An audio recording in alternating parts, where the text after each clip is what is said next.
ქურდულ სამყაროსთან კავშირში მყოფ 30 პირს ბრალი წარედგინა, მათგან 4-ს დაუსწრებლა. დანაშაულებით 15 წლამდე თავისუფლების აღკვეთას ითვალისწინებს. გამოძიებით დადგინდა, რომ დაკავებული ეგრეთ წოდებული ქურდული სამყაროს წევრები და ეგრეთ წოდებული ქურდული სამყაროს საქმიანობის მხარდამჭერები მოქალაქეებს შორის არსებული ფინანსური დაავების მოგვარებაში იყვნენ ჩართულნი.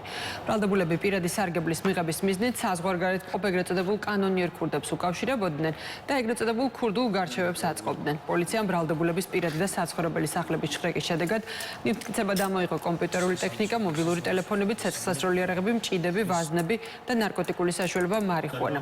გრძელდება საგამოძიებო მოქმედებები. Короче, როგორი სიტუაცია? დილი короче, აცილებს სულ სახში. აიცი კიდევიცი, პატიეს დღეს გავიგებ ყველაფერს. ოდა იგი ზოში მაგიდა, ყველა შეიძლება რომ ჩამოდის მაშინ და გამოყვანა. მე დაიტრიე, თო მე მაგი რო არ დამემორჩილება, მე მაგასთან სამოქმედო მექნება და ოდა მე ამის მე მაშინ საქმისკურში გაყენებ მაგრამ იგე მე მაშინ უნდა ვიმოყვა. აიცე, რა უბიჯო.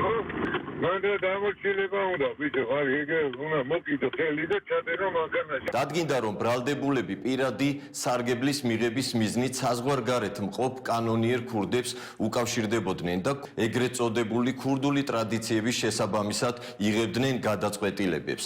ასევე აკისრებდნენ თავიანთ სასარგებლოდ სხვადასხვა ფულადი თანხების გადახდას. პოლიციამ მოსამართლის განჩინების საფუძველზე ბრალდებულების პირადი და საცხოვრებელი სახლების ჩხრეკის შედეგად ნივთკიცებად ამოიღო სხვადასხვა სახის საკომუნიკაციო საშუალებები. ჩხრეკის შედეგად ასევე ამოღებულია სხვადასხვა სახის ცეცხლსასროლი იარაღები, საბრძოლო მასალა და ნარკოტიკული საშუალება. ბრალდებულებს ბრალდება კანონიერი ქურდობის, ქურდული სამყაროს წევრობის, ქურდული სამყაროს საქმიანობის მხარდაჭერის, ქურდულ შეკრებაში მონაწილეობის, ქურდული სამყაროს წევრზე და კანონიერ ქურდზე მიმართვის და ცეცხლსასროლი იარაღის და საბრძოლო მასალის მართლსაწინააღმდეგო შეძენა შენახვის ფაქტებზე წარედგინათ, რაც სასჯელის სახე და ზომა 15 წლამდე თავისუფლების აღკვეთას ითვალისწინებს.